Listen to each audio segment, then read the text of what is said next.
Welcome back, Kalam. Ngayon ay pag-uusapan natin kung bakit nga ba ayaw ni Michael Jordan na pupunta ng Pilipinas. Malalaman mo rin kung magkano ang in-offer ng isang Pilipina kay Michael Jordan para lang pumunta dito sa Pilipinas.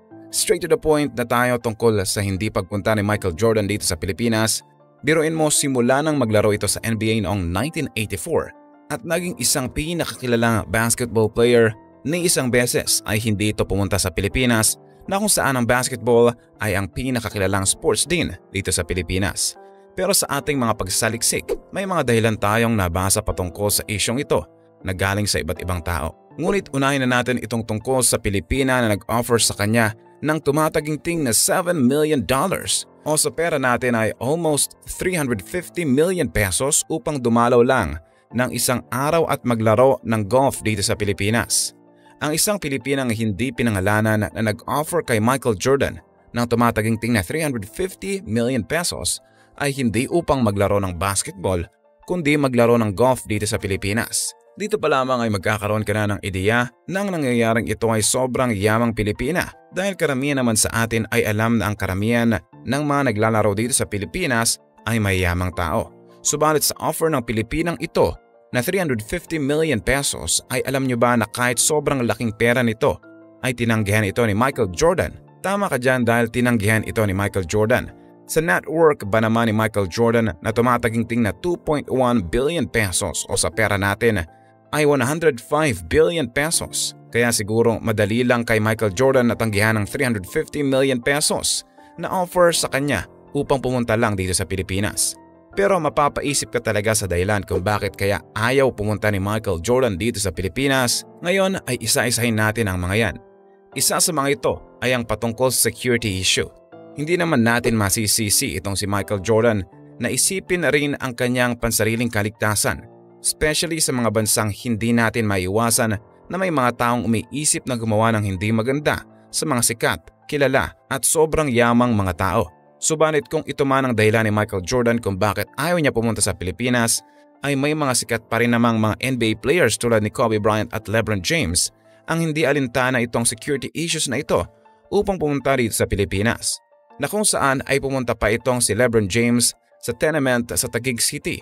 Kung na-experience mo nang pumunta rito sa tenement ay hindi na kailangang ipaliwanag pa ang magigets mo kung bakit may ilang tao na ayaw pumunta sa lugar na ito. Actually, ganoon din naman itong si Kobe Bryant na kung saan ay 7 beses na ring nakapunta rito sa Pilipinas. Ngayon, alamin naman natin ang pangalawang dahilan kung bakit ayaw ni Michael Jordan pumunta ng Pilipinas. Huwag kayong magselos mga kalam kung bakit sa lahat ng bansa sa Asia ay ang China lang ang parang alam bisitahin nitong si Michael Jordan. Sa mga nagtataka ay ganito kasi ang paliwanag dyan. Mula pa kasi noong 90s ay mararamdaman mo talagang business-minded itong si Michael Jordan, na kung saan may makukuha siyang malaking pera ay doon din siya pupunta.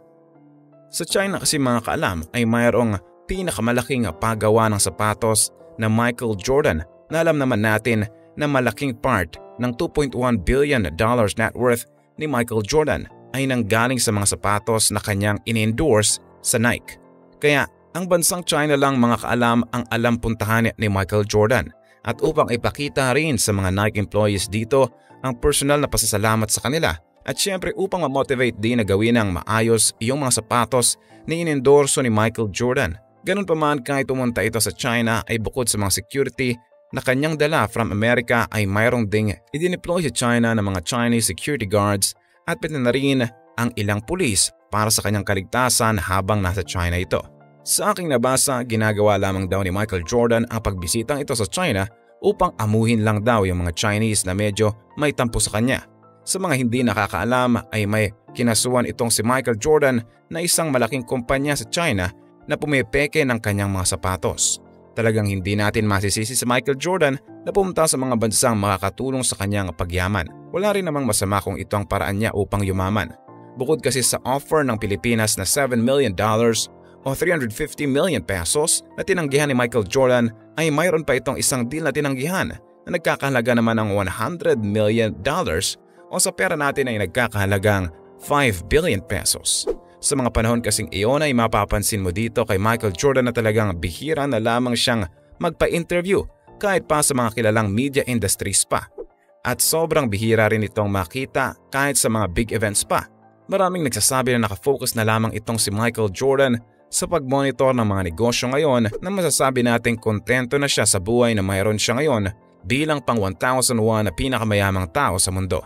Isipin mo na lamang kung mayroon kang $2.1 billion o sa pera natin ay 105 billion pesos, ay halos lahat na yata ng bagay na pwede mong bilhin ay makukuha mo. Para naman doon sa mga napapaisip kung ano nga ba yung pinakamalaking investment ni Michael Jordan maliban sa pag-endorse niya sa Nike.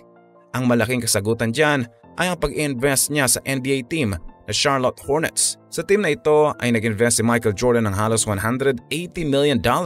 Noong una ay maraming taong pinagtatawanan itong si Jordan dahil sa pag-invest niya ng sobrang laking pera sa team na ito.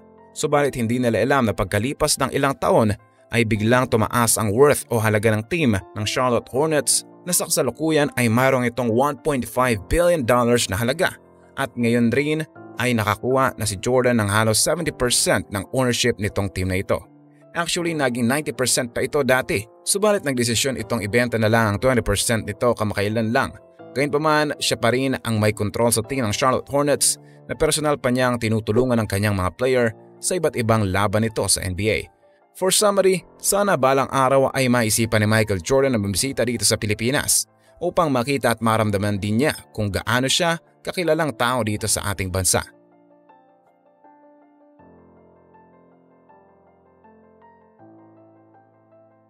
Kaalam, anong masasabi mo sa ating nakamamang topic natin ngayon? Isa ka rin ba sa mga nag-aabang na sana pumunta dito si Michael Jordan? At anong mga bagay ba ang talagang hindi mo malilimutan kay Michael Jordan? Antayin ko ang sagot mo sa comment section. Huwag mong kalilimutang i-like ang ating video at mag-subscribe ka na rin sa ating channel. At siguraduhin na panoorin ang next videos na siguradong magugustuhan mo. Ito ang inyong kaalam na nagsasabing, knowledge has a beginning but no end.